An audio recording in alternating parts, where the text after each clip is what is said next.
The following recording is an interview that I conducted with Len Dio of the New Jersey Family Policy Council. I know that we had a law in 2002 in New Jersey that was, to help tackle bullying. Do you think there was anything lacking in that law that they needed to pass the Bill of Rights, or do you think the Bill of Rights was just, an emotional reaction to what's going on right now? It was our belief that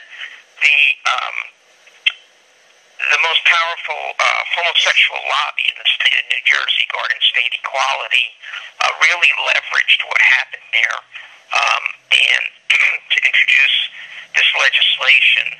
And you put it right. It was it was a knee-jerk reaction to a very, very bad situation. But there were, when it comes to public policy, there's questions that should be asked that we don't believe were asked in this case. And while there was what was done to Tyler Clementi was abhorrent, and we don't think any student should ever have that situation done to him.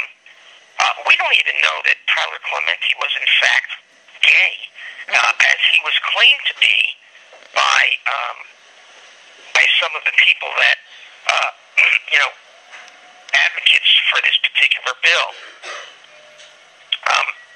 We don't even know. Apparently, we understand that the person that perpetrated or was involved with Mr. Clementi was an older man. But he has disappeared from. There's been no involvement or, to our knowledge, no questioning of him and what involvement he had. So that was one of the things that we were concerned about. The second thing was the bill gets a little complicated in that it has in it what's called an ex post facto bill of attainder. Are you familiar with that? No. Well, what that does is it gives the right now to the state to prosecute somebody for actions that might have happened 10 years ago, that 10 years ago were not a crime, but now makes it a crime. Yeah. And that we found that to be very, very suspect, that a bill like that would pass.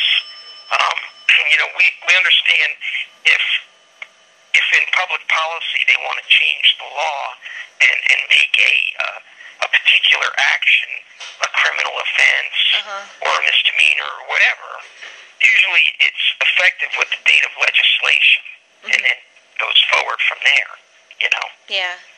But with this one, it has retroactive implementation, and so we're real concerned about that. And a couple of schools that we've heard from that spoke to us off the record were very concerned about that, and also the fact that there's unfunded mandates that now the schools that are operating under budgets that are being stressed are now going to be called to do certain things where there's mandates for diversity training and different types of things that are in the bill, and the school is not given any funding for it. Not that we think that there should be any more funding for any more programs, but we think the schools are receiving a tremendous amount of money. But to put something else on top of them causes us to question why. You said before that bullying was improving over the years before this bill. What was the cause of the bullying improvement? Do you know? Well, I think general awareness. I think people being more respectful of one another. And I haven't seen any since this event happened. But and if you're doing an investigation, I didn't want to allocate one of my researchers to have to do this because we've got other things that are much higher priority for us. Yeah. But I heard that there was a report from the New Jersey Attorney General that said. Do you think that it's the school's responsibility to be, educating kids about why bullying is wrong or not, or do you think that it's something's happening with families that's maybe not, kids aren't being punished in the right way or educated in the right way? Do you think that the school has to step in, or are there other ways to stop bullying, in your opinion? Well, I think it's something where, in in an ideal world, the families are involved, the school's involved, everyone is involved, in the process. But has it gotten to the point where we need formal programs to tell people that bullying's not a good thing? I mean, we just can't say that, hey, bullying's a bad thing, don't do it, there'll be consequences. We create more programs and things, so it's really... Bullying had, in fact, improved substantially, and reports were down. So what happens is when there's one case that comes to light, it's like everybody focuses on it. Yeah. And they forget the fact that there's hundreds of thousands of kids in the schools, but it's, again... Do you think that the 2002 law was one of the reasons why bullying got better, to raise awareness for it, or do you think it was just, something that the schools were doing on their own?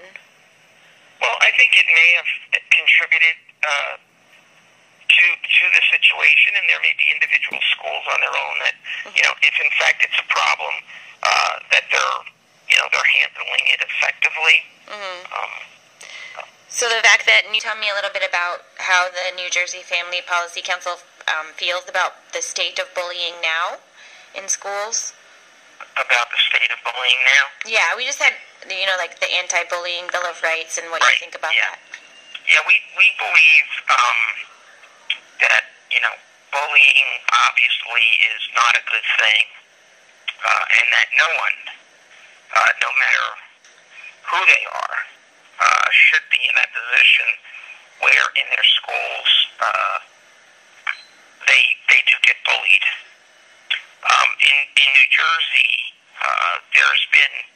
this was not the first time that a bill was passed to look at the situation. And but some of the things that were in this particular bill, we did have concerns over. We think in New Jersey that the bullying situation has improved substantially over the years, but it's just now with mass media and the various forms of communications, when things like this do happen, it tends to be into the general public airways, so that everybody might be familiar with a particular case, and if that case in effect has drastic ramifications, as the case did with Tyler Clementi, then it definitely creates widespread awareness and outcry.